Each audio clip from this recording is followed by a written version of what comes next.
It was supposed to be the happiest day of my life. The kind of day you dream about for years. The kind of day that feels like the closing scene of a movie, when the music swells and everyone you love is right there, watching you step into a new chapter. The venue was ready. Rows of chairs lined with fresh flowers, each one placed with care. The air was soft, sweet, with the smell of roses. Guests were dressed in their best, smiling, talking quietly, waiting for the music to start. I had imagined this moment so many times, walking down the aisle, seeing the faces of everyone I love, feeling my parents' eyes on me. But when I looked around, two faces were missing. My parents. 30 minutes before the ceremony, I noticed it. They weren't there. No sign of them in the parking lot. No warm hug before the big moment. Just absent. It wasn't like I hadn't been clear. My husband and I had told everyone. In the invitations, in person, even in casual conversations, that we were starting exactly on time. We paid for this wedding ourselves. Every cent. And this venue? It was beautiful, but it came with strict rules. We had a limited window to use it, and every single minute mattered. Still, I wasn't worried at first. Maybe they were just caught in traffic. Maybe they had stopped to grab something they forgot. I picked up my phone and dialed their number. Ring after ring. No answer. Tried again and again.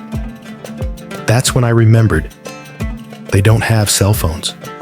Only a landline at home. Once they left the house, there was no way to reach them. I told myself they'd walk in any minute, but the minutes kept ticking away. 25 minutes to go. 20 minutes.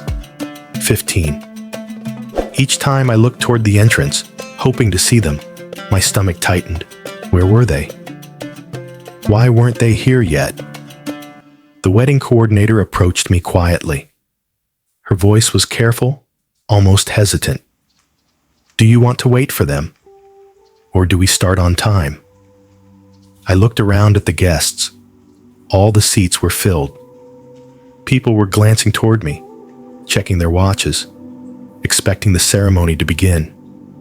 And then, the clock. Always the clock.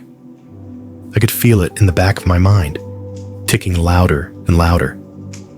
We had a schedule, and if we didn't start soon, we risked losing time we couldn't get back. I took a breath. Start now. So I walked down the aisle without my parents there to see it, without my father's proud smile, without my mother's tearful gaze. The music played. The vows were spoken. The moment passed. 15 minutes later, they arrived. Breathless, disheveled, and too late. They had missed the entire ceremony. It turned out they had left early, just like they were supposed to. But halfway to the venue, they were rear-ended at a traffic light. It wasn't a terrible crash, but enough to require exchanging information, calling the police, talking to insurance. And without a cell phone, they couldn't reach me. There was no way for me to know what had happened. When they told me, my mind was spinning. On one hand, I was relieved they were okay. On the other, I was devastated they weren't there. And beneath that, I was still frustrated. Frustrated that they hadn't planned to arrive much earlier, especially for something this important. They were furious too. Furious that I didn't wait. Furious that I didn't delay the ceremony just 15 more minutes. 15 minutes. That's all it would have taken. But the truth is, in that moment, I didn't know it would be 15 minutes. It could have been half an hour,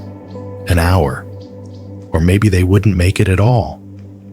All I saw was the shrinking time, the mounting pressure, and a room full of guests waiting. I chose the plan. I chose the schedule. And now, when I think back on my wedding day, I remember the beauty, the love, the joy, and also the empty seats where my parents should have been. Some people would say I was right, that I made the logical choice with the information I had. Others would say that weddings are about family and that I should have risked the timing to have them there. And here I am, still caught in the middle, still feeling the sharp edge of that choice, because my parents missed something they will never see again. And I walked down the aisle without the two people who had been there at the very start of my life. So, am I the asshole?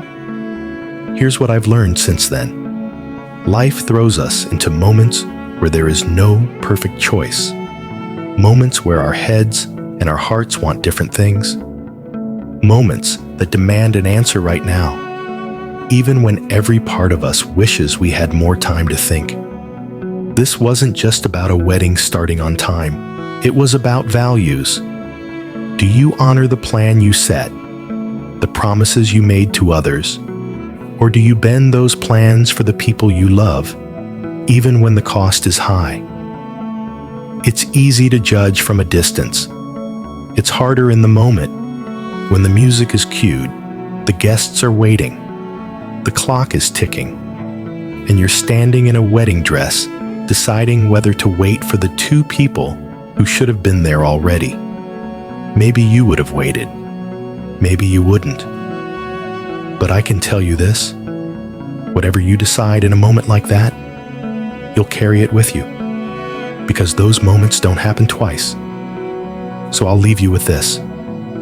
When the moment comes, and it will you protect the plan?